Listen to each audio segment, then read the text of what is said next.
So today I want to talk about how we start and end the rows. Now, given I've got alternating scales in the round, there's two choices here. We can either try and join a scale at the end of the row, or we can actually make it a feature and have a half scale. And that's what I've done. I've actually set up these little half scales on every second row so that gives us our offset. And to make a half scale, we make a scale just like we would any other time, but we leave out the trebles.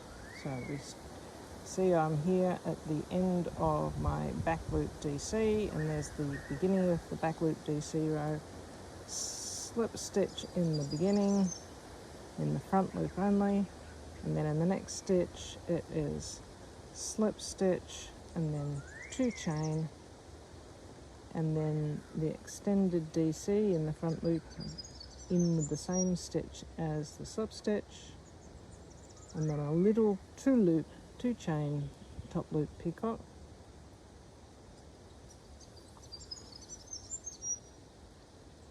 and then we go straight back to decreasing down into the next stitch. So extended DC, 2 chain,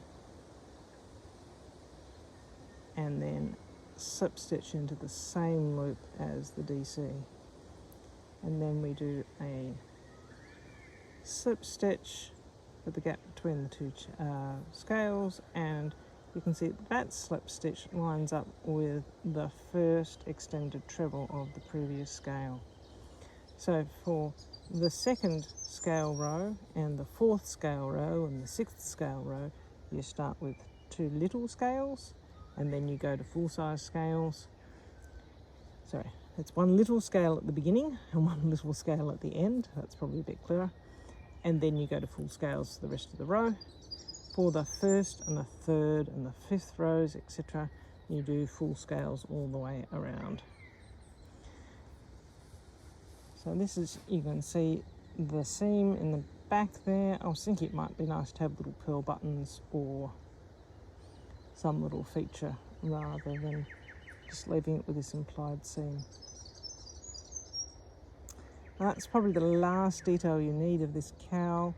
When you get the height of the scales to what you are after, instead of doing a DC in the back loop, you do an SC, so a single crochet row in the back loop, and then another row of single crochet just to give it a bit of body and shape.